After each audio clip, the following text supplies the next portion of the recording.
Hi guys! Lina here! For today's video is i-share ko sa inyo yung mga skincare routine ko and yung mga product na ginagamit ko. Usually, nabili ko siya sa Japan at sa Cebu.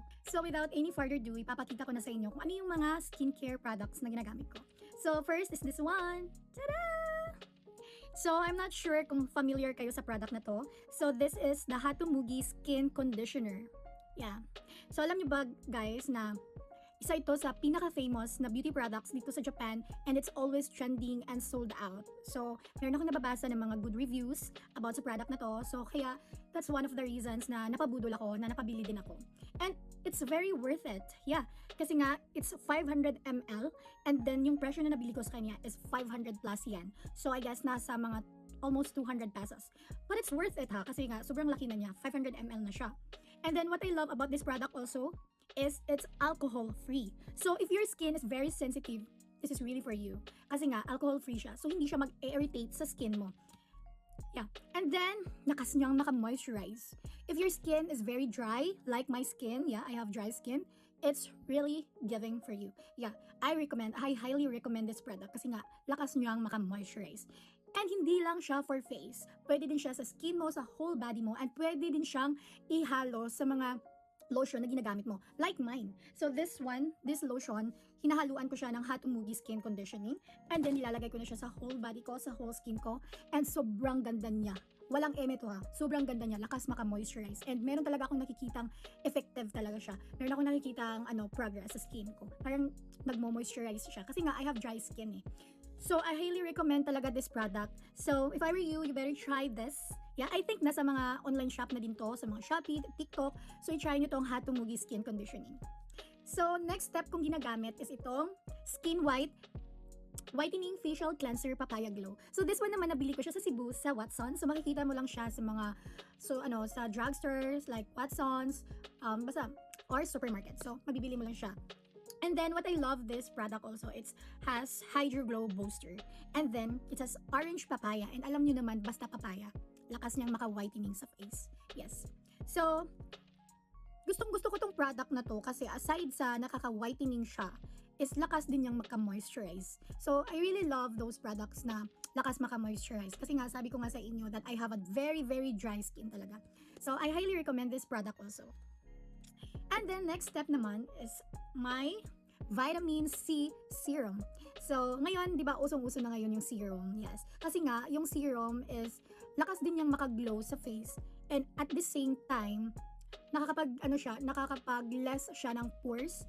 And then, nakaka-hydrate din siya ng face. Especially if your face is very dry skin. So, you really need to put some serum, any kind of serum. But my skincare serum it's made from Vietnam. So, nabili ko siya sa Daiso dito sa Japan. And then, sobrang mura niya. Alam niyo naman, basta Daiso products, di ba? Sobrang mura lang. 100 yen, almost 100 yen, di ba? So, nabili ko siya for 100 yen. So, meron siya, if i-convert natin siya to peso. So, mga 40 peso. And kahit sobrang mura niya, sobrang ganda ng product na to. As in, itataya ko yung name ko sa product na to. Kasi kahit mura siya, pero sobrang ganda niya sa face. Sobrang effective pa rin niya. And then, lang siya, sobrang liit lang niya. It has 55 ml. As in, sobrang cute niya, di ba? As you can see. Napaka-aesthetic. So, nilalagay ko lang siya sa face ko. Pinapatakan ko lang siya dito, and then dito. Yan. And then, in-spread ko lang siya. So, next naman, if morning ako maglalagay ng skincare ko. So, yung next sa serum ko is this, sunscreen. Yeah, alam naman natin, girls, di ba, na very important talaga yung sunscreen nowadays.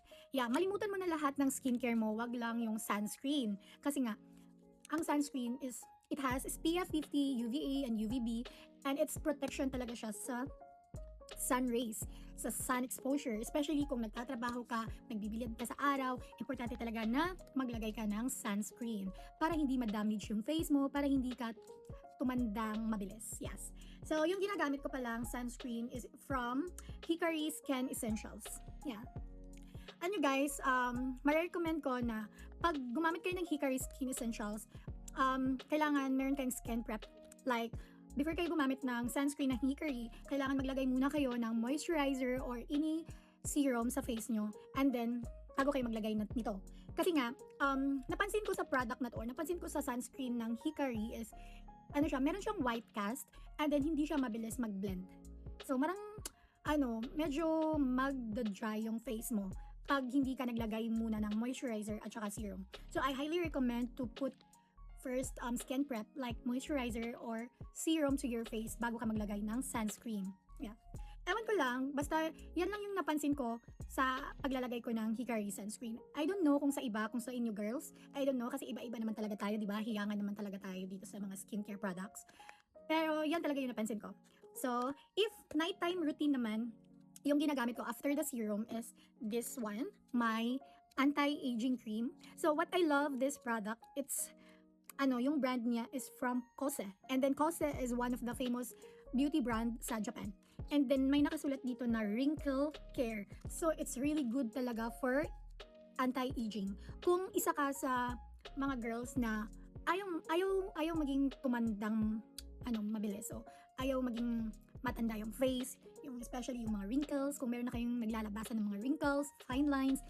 So, much better na pumili kayo ng products na anti-aging, na mayroong wrinkle care.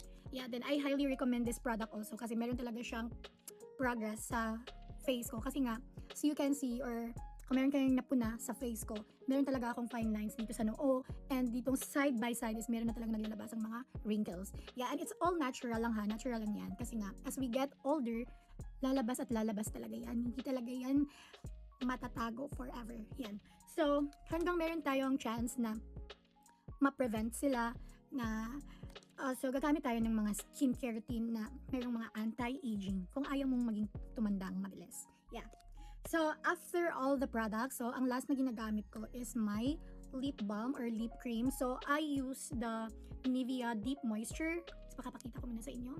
This is Nivea Deep Moisture, and then meron siyang ingredients na olive at saka lemon. So, ito try natin. See? Lakas nyo maka-moisturize. And that's all my skincare products na ginagamit ko sa aking skincare routine.